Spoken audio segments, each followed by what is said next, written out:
حسبي ربي جل الله ما في قلبي غير الله نور محمد صلى الله لا إله إلا الله حسبي ربي جل الله ما في قلبي. Bismillahirrahmanirrahim. Assalamualaikum warahmatullahi wabarakatuh. Alhamdulillah, wasyukurillah, ala nikmatillah, la haula wala quwata illa billah. Amma ba'du. Bapak-bapak, ibu-ibu peserta pengajian mingguan yang berbahagia, pada kesempatan kali ini sudah sepatutnya lah kita panjatkan puji syukur kepada Allah Subhanahu wa taala yang telah memberikan kita berbagai curahan-curahan kenikmatan sehingga pada hari ini kita masih bisa mengikuti pengajian yang sudah terjadwalkan. Salawat serta salam tak lupa kita curahkan kepada Nabi besar Muhammad SAW yang merupakan uswatun hasanah bagi kita satu-satunya. Bapak Ibu yang berbahagia, marilah pengajian ini kita buka saja dengan lafaz basmalah. Bismillahirrahmanirrahim. Selanjutnya, marilah kita dengarkan pembacaan kalam ilahi yang akan dibacakan oleh Ananda Naufal. Padanya dipersilahkan. Assalamualaikum warahmatullahi wabarakatuh.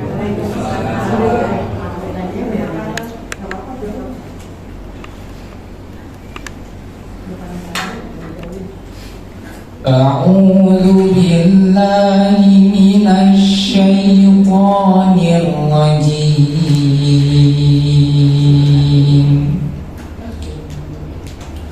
Bismillahirrahmanirrahim.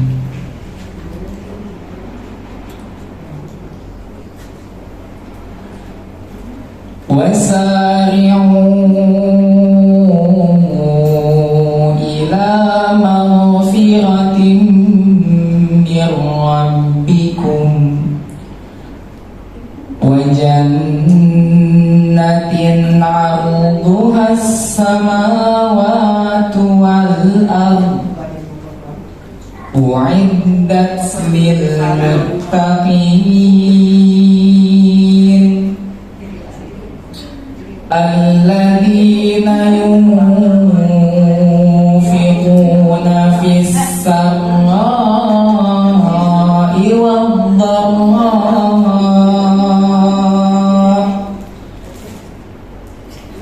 fis sarra'i wad dharra'i wal kadhiminal ghayz والكاظمين الغيظ والعافين عن الناس والله يحب المحسنين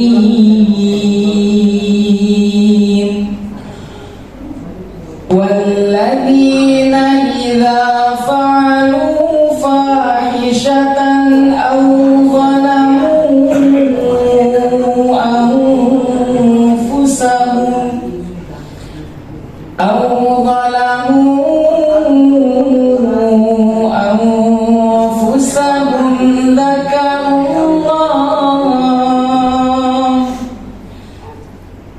ذكروا الله فاستغفروا لذنوبهم ومن يغفر الذنوب إلا الله ولم يصروا على ما فعلوا وهم يعلمون أولئك جزاؤهم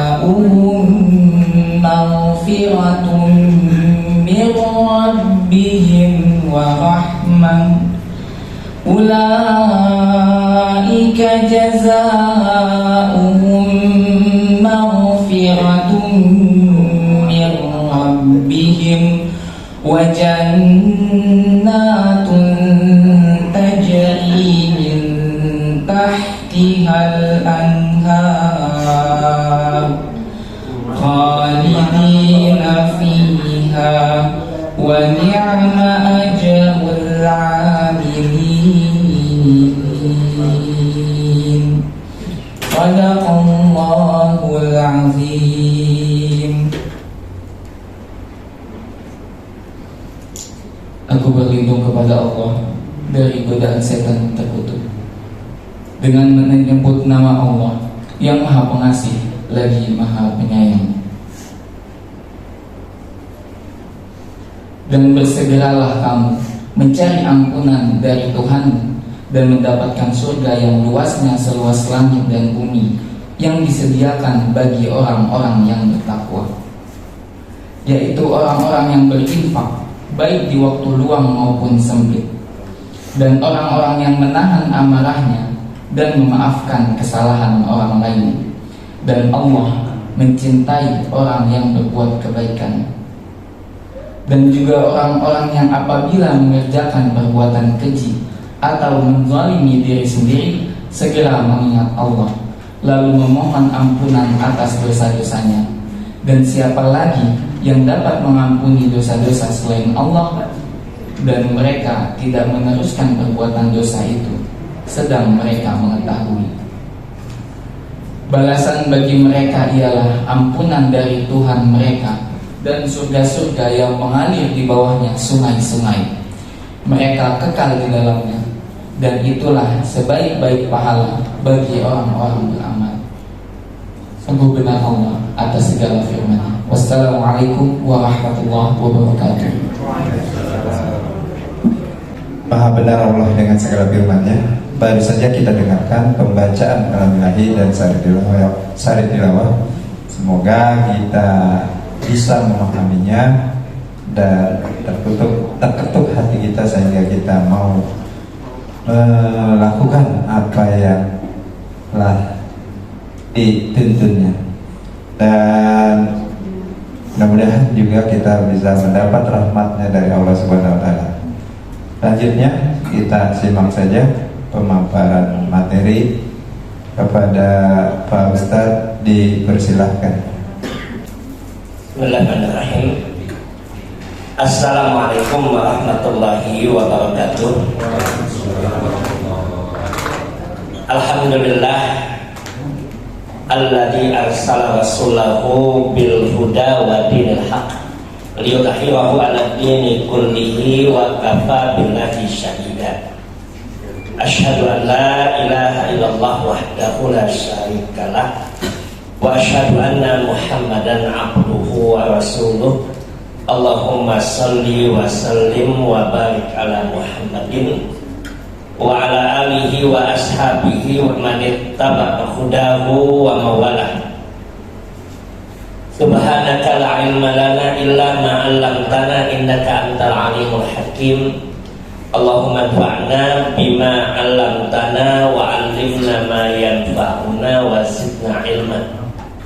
Allahumma inni nas'aluka al-huda wa tuqa wal 'afafa wal ghina wa ziyadatan fil 'ilm.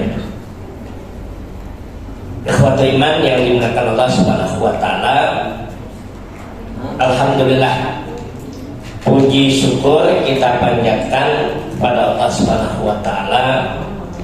Salawat dan salam pada Nabi-Nya Muhammad sallallahu alaihi wasallam, keluarganya, para sahabatnya, dan siapa saja yang mengikutinya hingga yaumul qiyamah.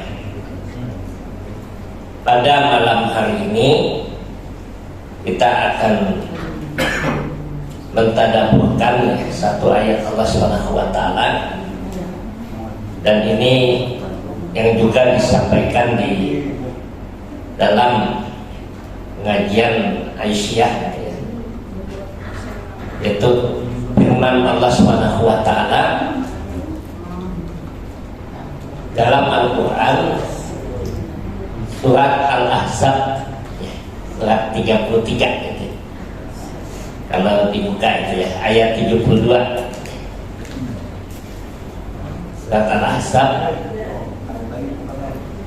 ayat 72.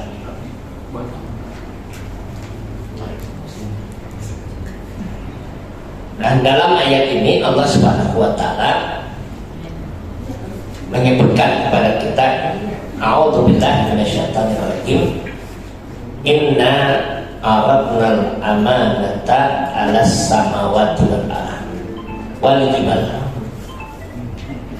fa'abaina ayyahmilnaha wa ashfaqna minha wa hamalahal insan innahu kana zaluman jahula. Sesungguhnya kami telah mengemukakan amanat kepada langit, bumi, dan gunung-gunung, dan semuanya enggan untuk memikul amanat itu. Mereka khawatir akan mengkhianatinya, dan dipikullah amanat itu oleh manusia. Sesungguhnya manusia itu sangat zalim dan sangat amat bodoh. Surat Al-Ahzab ayat 72 tadi. Itu tentang apa? Itu tentang amanat ya. Yang lawannya adalah khianat ya. Jadi kalau kita lihat kata amanat itu, lawan itu adalah khianat. Nah, apa yang dimaksudkan dengan amanat itu? Al-amanah itu ya. Apa sih yang dimaksudkan dengan amanat? Pertama, bahwa kata amanat itu dalam bahasa Arab itu diambil dari kata amina ya'manu amanatan. Kalau yang masih ingat pelajaran bahasa Arab lagi nasir Allah ya alhamdulillah.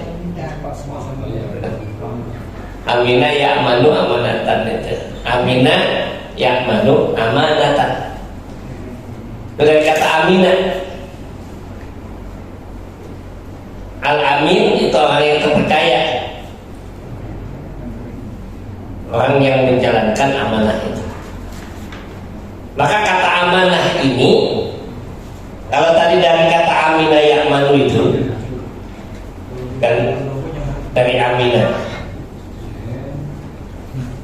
ya'manu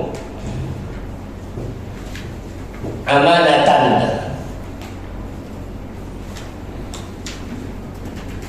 maka kata ini nanti, kata amanat ini dekat dengan kata iman,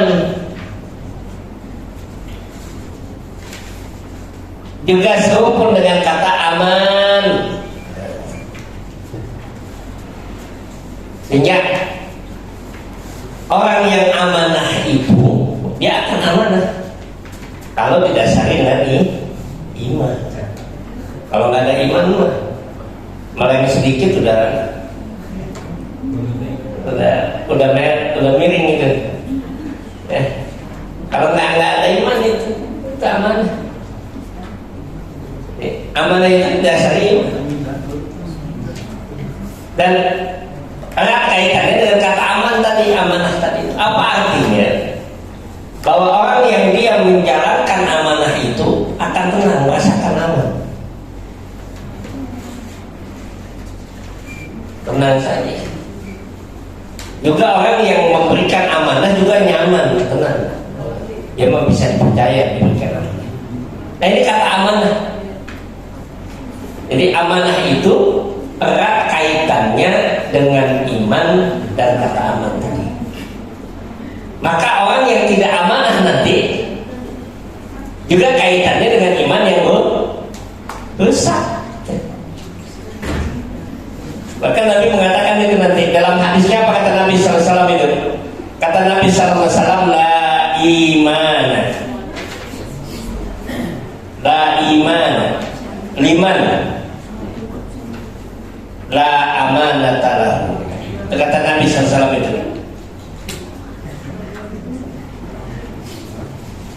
La imana, tidak beriman, tidak ada iman. Liman, bagi siapa saja la amanat lahu, yang tidak amanah. Bukan tidak ada di sini, apa maksudnya? Kata para ulama itu, yang dimaksudkan tidak iman itu bisa berarti la yasihu, tidak sah imannya. Yang kedua la yatimu, tidak sempurna imannya kalau tidak menjalankan amanah. Berarti nanti dalam hadis Nabi yang lain itu apa? Kata Nabi SAW itu salasun min alamatil munafikin. Ada 3 ayatul munafikina salasun. Tanda-tanda orang munafik itu ada 3. Salah satunya apa? Idza tumina khana. Kalau dikasih amanah ya Islam. Jadi ini dekat itu dengan kata iman itu. Jadi kalau ada orang yang bahkan nanti apalagi kalau udah mau deket-deket itu, pilihlah saya yang amanah gitu ya.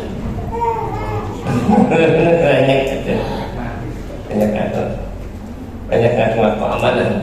Berarti itu karena standarnya gampang saja, lihat aja imannya. Kalau orang itu mau amanah itu ya kualitas amanah. Nah ini amanah tadi. Nah apa yang disebutkan oleh para ulama tentang amanah itu, secara bahasa amanah itu dekat dengan kata iman, dekat kata aman. Secara istilah bahwa yang disebut dengan amanah itu bahasa sederhananya titipan yang harus kita jaga dan kita serahkan kepada yang berhak. Jadi kalau sederhananya gampangnya itu titipan. Apa saja itu titipan? Ada orang nitipin ya. Termasuk juga, nah ini yang sering dianggap gampang itu, termasuk juga nitip rahasia. Ada orang cerita, jangan bilang-bilang sama siapa ya, iya pulang ke rumah dia cerita sama istrinya, tapi jangan bilang-bilang sama siapa ya. Nggak amanah itu, nggak amanah itu. Oke, termasuk juga itu menyimpan rahasia. Yaitu secara sederhana itu amanah itu apa? Titipan yang harus kita jaga, kita pelihara dan kita serahkan pada kita. Nah, surat Al-Ahzab tadi, surat 33 ayat 72 tadi itu Allah Ta'ala menyebutkan inna aradna amanata ala samawati wal ardi wal jibali fa'abaina yahmilnaha wa asfaqna minha wa hamalaha al-insan. Allah serahkan amanah itu kepada langit, kepada bumi, kepada gunung, tapi mereka enggan untuk memikulnya dan khawatir dengan amanat itu. Amanat apa yang disebutkan oleh para ulama tafsir dalam ayat ini, dalam surat Al-Ahzab ayat 72 ini? Nanti kita akan lihat bahwa para ulama tafsir menyebutkan bahwa amanah itu maknanya adalah taklif syar'i. Apa taklif syar'i itu? Kita pernah tahu bahwa taklif syar'i itu artinya adalah beban tanggung jawab syariat. Tanggung jawab syariat itu taklif syar'i. Jadi ditawarkan, disodorkan amanat itu kepada langit, bumi, gunung, tapi enggak khawatir, enggak sanggup. Yang kalau dalam bahasa kita sekarang itu disebut dengan agama din. Itu tanggung jawab saya. Perintah larangan yang Allah berikan, nggak berani dulu, takut. Mana? Dan nanti para ulama membagi amanah yang berisi tanggung jawab syariat itu ada 3 bagian. Ada 3 bagian. 1, tanggung jawab syariat taklif syar'i yang berisi apa? Hak Allah Subhanahu wa ta'ala. Yang tahu. Ini amanah ini. Amanah berupa apa? Menunaikan hak Allah.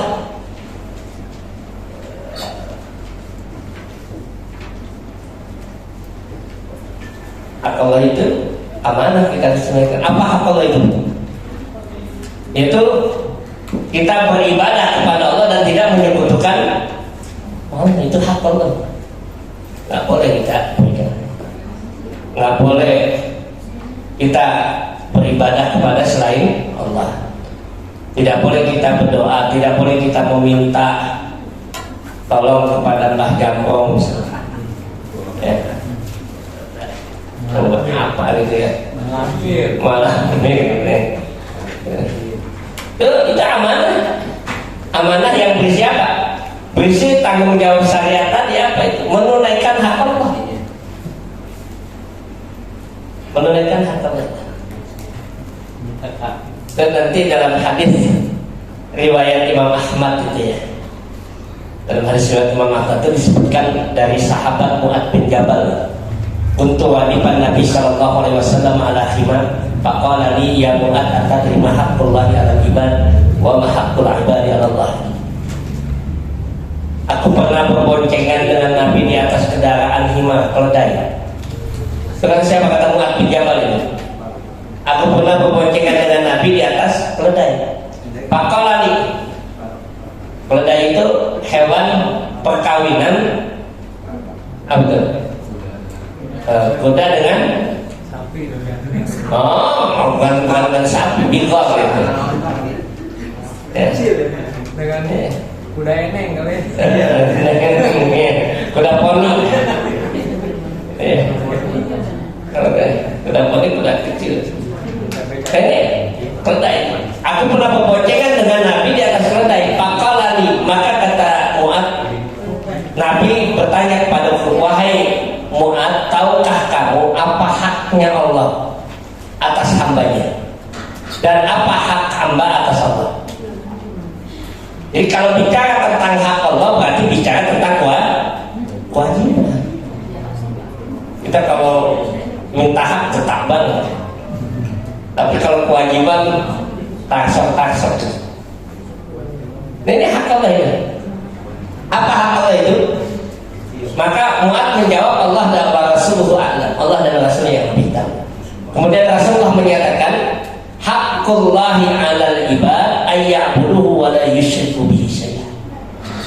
Yang menjadi hak Allah itu bagi hambanya adalah hendaklah hamba itu menyembah Allah, beribadah kepada Allah dengan tidak menyekutukannya. Itu hak Allah. Ini hak Allah tadi itu beribadah kepada Allah Subhanahu wa ta'ala, beribadah. Tidak menyekutukannya, tidak syirik. Ini hak Allah Subhanahu wa ta'ala.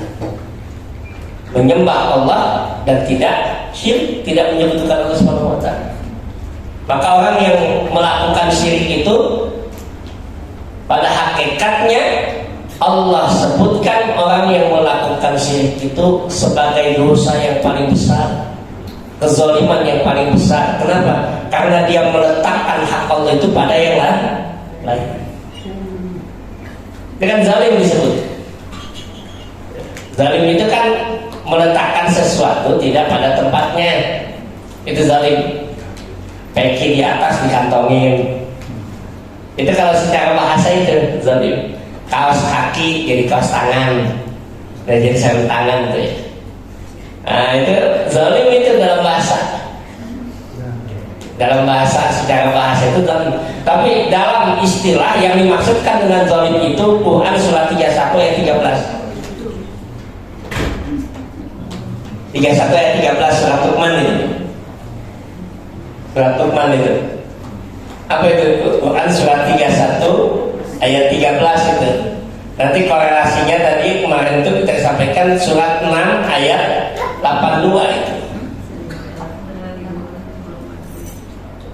Quran surat 31 surat Luqman. Ya bunayya la tusyrik billah inna syirka la dzulmun adzim. Wahai anakku, janganlah kamu menyekutukan Allah. Sesungguhnya menyekutukan Allah itu kezaliman yang sangat besar. Maka nanti dalam surat 33 ayat 72 tadi Allah katakan manusia mengambil amanah itu padahal manusia itu sangat zalim, mudah menyekutukan Allah itu. Sakit dikit obat alternatif, disuruh mandi tengah malam, ikut-ikutan pakai segala macam aja. Sumur. Terus sudah kita lagi banyak itu.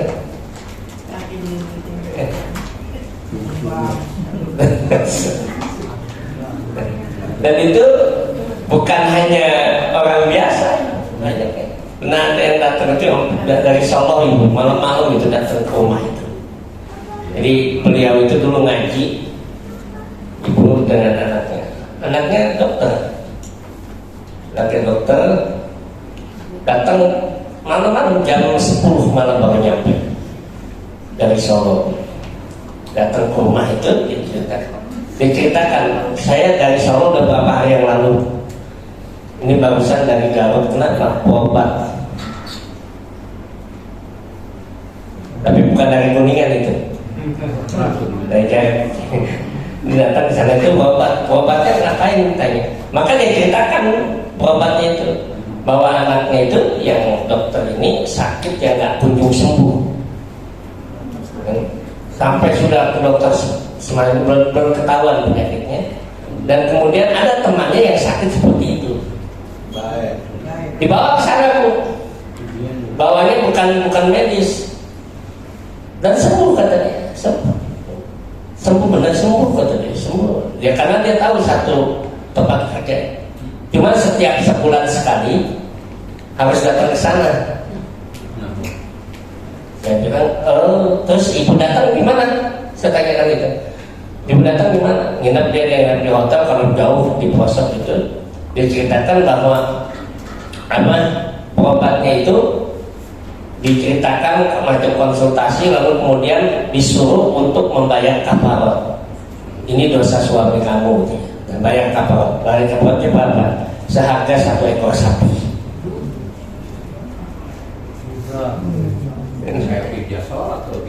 Ya, Masya Allah. Lalu kemudian diajarkan, disuruh untuk membaca zikirnya. Zikirnya itu sampai direkam, mau didengarkan di sini. Itu zikirnya itu dengan bahasa Arab dan dicampur dengan bahasa Sunda. Zikirnya itu ada bacaan zikir. Dia direkam karena untuk biar saya tahu gimana Ustaz. Akhirnya karena dia masih ragu, dia sempat ngaji dulu, beliau lama ngaji orang tua itu. Kemudian dia pulang ke hotel malam itu, nggak mau mengeluarkan uang itu. Malam itu pulang ke hotel dan langsung berangkat balik. Sore itu dia pulang ke hotel, langsung berangkat, nyampe ke rumah jam 10 malam. Dia ceritakan seperti itu. Dia bilang ini syirik. Lalu dia tanya kenapa? Kok ada yang bisa sembuh, gitu kan? Dan temannya itu tadi bisa sembuh kan? Saya sampaikan itu dalam ilmu tauhid, ilmu akidah bukan sembuh. Kenapa bukan sembuh? Karena dia harus tiap bulan datang ke sana, dibilas lagi, dicuci lagi, disembuhin lagi, datang lagi. Bukan sembuh, kok bukan sembuh? Dalam bahasa para ulama itu adalah penyakitnya ditutup oleh setan. Jadi seakan-akan dia nggak merasakan.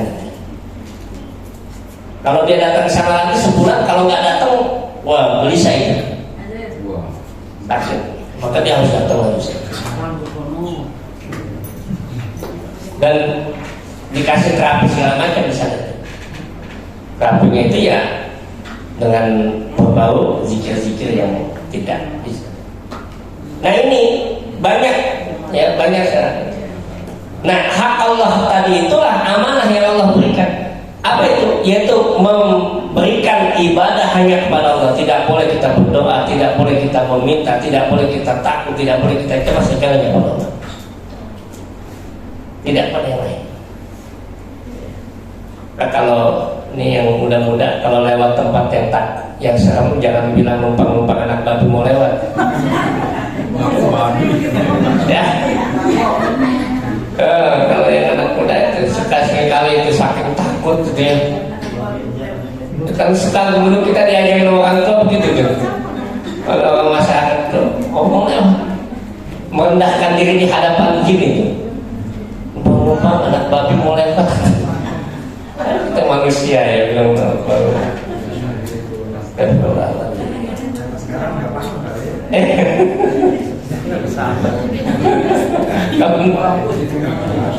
Ya. Nah ini komisinya kayak begitu dulu. Jadi jangan memberikan hak ibadah itu pada selain Allah SWT. Dan jangan menyebutkan Allah. Apa kata Nabi kemudian? Wa haqqul ibadi 'ala Allah alla yu'adziba man la yusyriku bihi syai'an. Kalau ada orang yang melaksanakan itu, dia beribadah hanya kepada Allah, tidak menyekutukan Allah, maka Allah akan berikan hak dia. Apa hak dia itu? Allah tidak akan menyiksa dia bagi siapa saja yang tidak menyekutukan Allah. Allah tidak akan siksa dia. Man la yusyriku bihi syai'an. Allah tidak akan menyiksa seorang hamba yang dia beribadah dan tidak menyebutkan Allah. Kalau dia tidak membuat syirik, Allah tidak akan siksa dia. Terus. Jaminan yang Allah berikan. Ini amanah dalam bentuk apa? Menunaikan hak Allah yang masuk dalam bagian tanggung jawab syariat tadi itu agama. Yang kedua apa? Kata para ulama itu amanah dalam nikmat Allah. Amanah dalam nikmat Allah.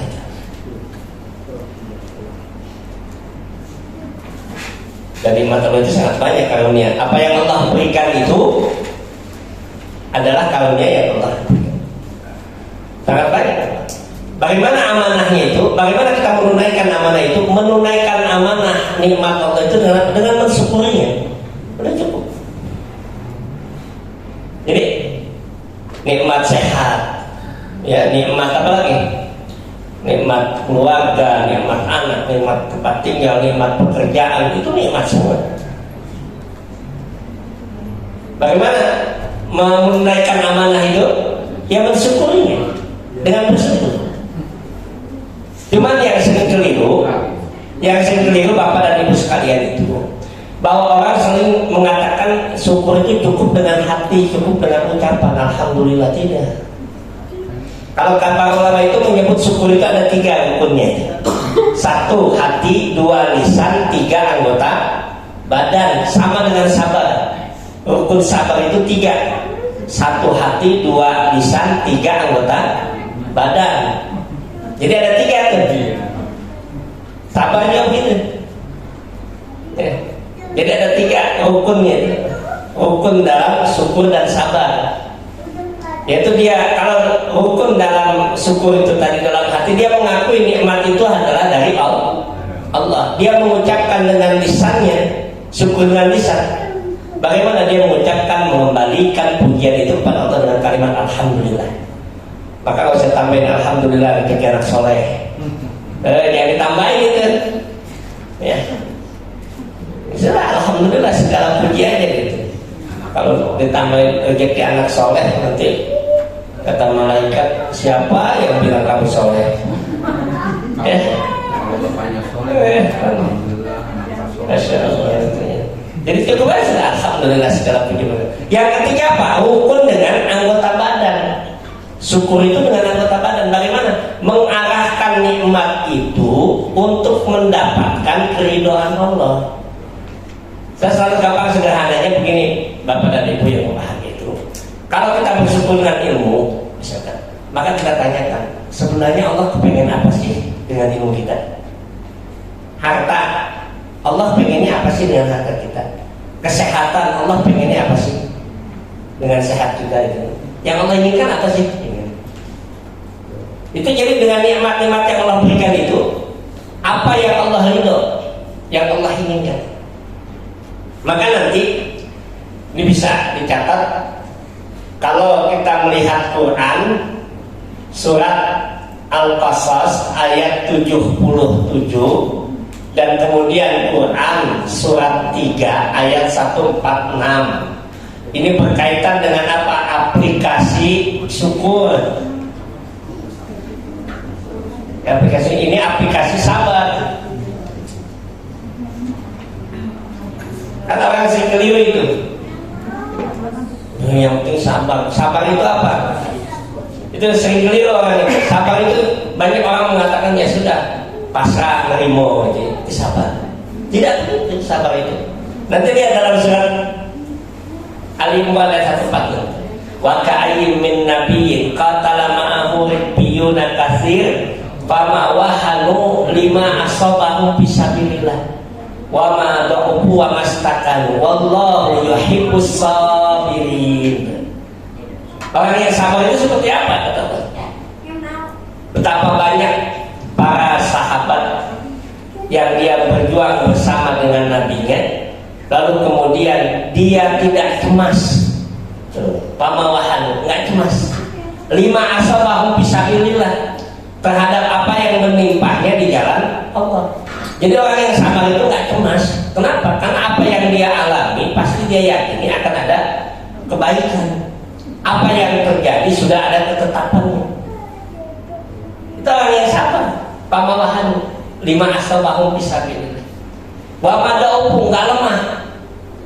Oh, udahlah. Tidak, dia tidak akan lemah mentalnya. Wa mastakanu, tidak menyerah. Maka Allah sebutkan wallahu yuhibbus sabirin. Allah suka dengan orang yang sabar. Siapa mereka itu tadi? Tidak cemas, tidak lemah, tidak menyerah dalam kehidupan itu. Nah, syukur juga sama itu. Nanti surat 28 ayat 77. Kalau kita mau lihat aplikasinya syukur itu, wabtaghi bima atakallah daral akhirah. Carilah dengan apa yang Allah berikan segala macam nikmat. Ya. Nikmat apa saja yang Allah berikan itu, wabtaghi bima atakallah. Apa yang kita cari? Kehidupan akhirat. Ya, nikmat sehat. Bagaimana kita mendapatkan kehidupan akhirat? Nikmat anak, nikmat keluarga, nikmat semua. Bagaimana kita bisa mendapatkan kebahagiaan akhirat? Kemudian Allah kata Allah, wala tansa nasibaka minad dunya. Sekalipun menginginkan akhirat, jangan lupakan bagian dunia. Kita masih di dunia, nggak apa-apa. Kita menikmati kehidupan dunia, nggak usah. Wah, ini akhirat terus nih. Di masjid aja. Nggak boleh juga. Ya, nggak boleh. Karena nanti mau kemana? Nggak, saya pengen akhirat aja. Jadi walatan sanasi bakal minat dunia. Kemudian yang ketiga Pak, wa ahsin kama ahsanallah. Berbuat baik karena Allah telah berbuat baik. Allah telah memberikan kenikmatan, kebanyakan nikmat yang Allah berikan, lalu kemudian kita berbuat baik. Dan yang keempat, wala tabghil fasada fil ardh. Jangan membuat kerusakan. Itu aplikasi syukur. Saya mengartikan itu dalam surat dari Al-Qasas. Kenapa? Karena nanti ayat 78-nya lihat. Surat 28 ayat 78 itu kisah siapa itu? Kisah Qarun yang tidak bersyukur itu. Ya. Ayat 78-nya itu apa itu? Kisah Qarun yang tidak bersyukur itu.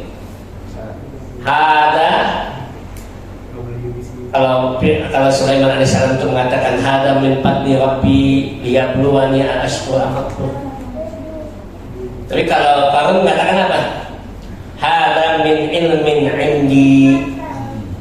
Ini berdasarkan pengetahuan saya saya dapat harta ini, kepintaran saya. Lalu Allah katakan, dulu banyak yang lebih hebat lagi dari kamu, kami hancurkan itu. Ayat 78 ya, dari surat Al-Qasas. Itu kisah Korun gitu. Jadi ini aplikasinya syukur nanti ke 78 nya ayat 78, 28 ayat 78 itu kisah Korun. Nanti kalau turun lagi ke bawah lagi, nanti kita akan lihat dalam surat An-Naml. Surat An-Naml surat berapa? 27 surat An-Naml ayat 40. Itu kisah Sulaiman alaihissalam. Ketika diberikan nikmat yang luar biasa, apa kata Sulaiman alaihissalam? Ada min fadli rabbi liyabluwani aashkur am akfur. Ini adalah nikmat yang Allah berikan, karunia yang Allah berikan. Apakah saya akan bersyukur atau saya akan mengingkarinya? Itu aplikasinya. Nah ini amanah, nikmat Allah itu amanah. Apa saja yang Allah berikan itu amanah. Ya, ilmu, harta, ya, jabatan, pendidikan. Maka yang sering kali ini yang harus kita hati-hati dan tidak boleh ada orang yang beriman merasakan itu. Yang sering kali bikin hati itu sakit. Sakitnya itu di sini gitu. Yang bikin hati itu sakit itu ya, apa itu yang bikin kita hati? Karena kita merasa nikmat yang Allah berikan, amanah yang Allah titipkan itu, kita merasakan itu punya kita. Itu yang bikin sakit.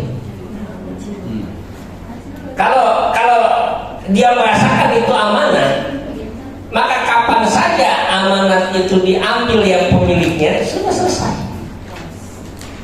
Ikhlas. Yang bikin sakit itu kalau kita mengatakan, oh ini milik saya.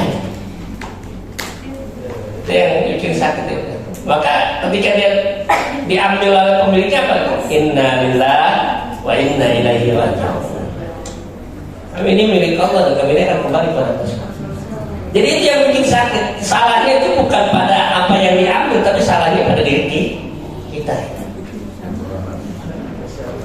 Jadi itu aplikasinya Pak ya. Jadi bagaimana kita bersyukur dengan nikmat yang Allah berikan. Bahwa apapun yang kita dapatkan itu anugerah nikmat Allah. Wala haula wala quwata illa billah. Maka ada doanya Bu. Dapat belum? Kalau dapat ibu belanja baju baru, ya pakai, dapat apa kendaraan baru, barang itu ada doanya itu. Buka contekan dulu. Buka contekan dulu tuh. Alhamdulillahilladzi kasauni hadza min ghairi haulin wala quwwatin minni. Doanya itu. Alhamdulillah, segala puji bagi Allah alladzi yang kasauni, memberikan kepada saya, bisa mengenakannya, bisa memakainya. Alhamdulillahilladzi kasauni hadza min ghairi haulin, bukan karena daya saya, wala quwwatin minni, juga bukan karena kekuatan saya, tapi Allah berikan itu nih nikmat. Jadi kalau yang suka belanja itu ibu-ibu, itu doanya ya, dapat apa ini? Alhamdulillahilladzi kasauni hadza min ghairi haulin wala quwwatin minni. Ya kita nggak bisa.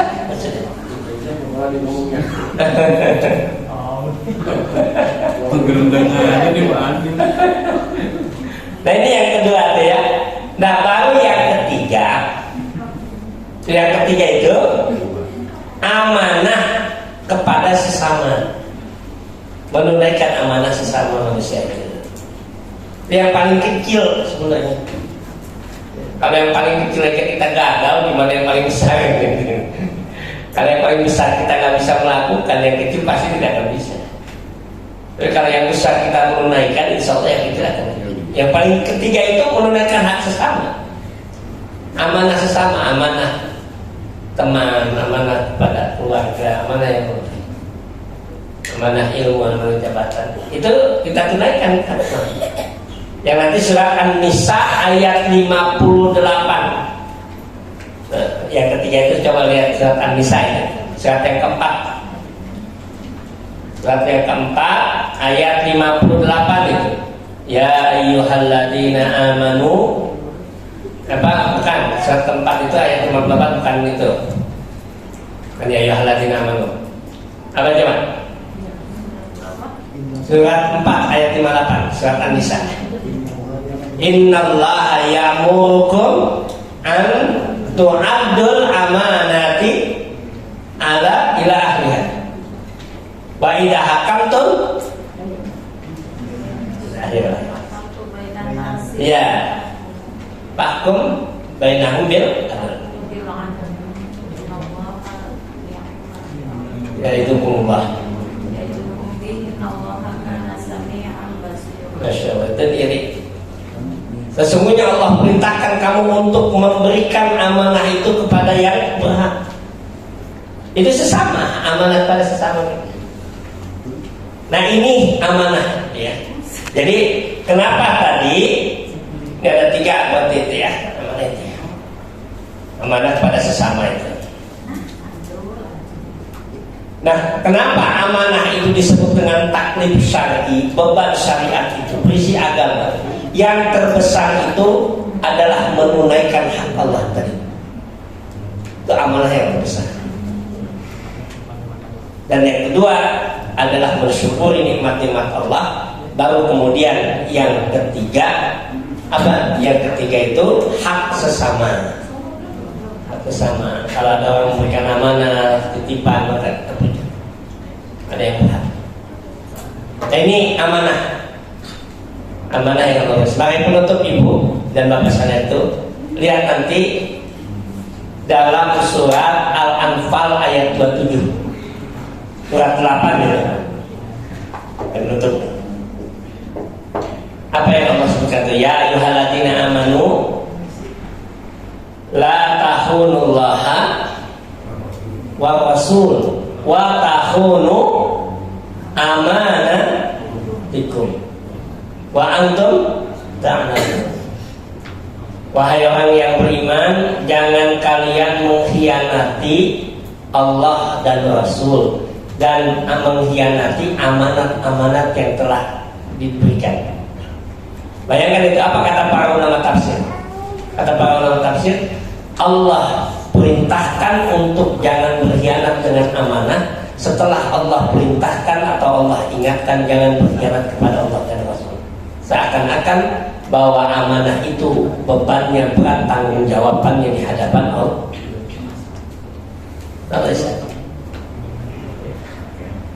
Dan ini amanat ya, amanah-amanah yang Allah berikan kepada kita. Maka semua orang punya amanah itu. Amanah yang terbesar adalah menunaikan hak Allah. Dan mudah-mudahan kita bisa menjadi orang-orang yang amanah, bukan orang yang berkhianat dengan amanah yang Allah berikan. Dan demikian, nasominallah wa fathul qarib wa basyiril mu'minin. Wassalamualaikum warahmatullahi wabarakatuh.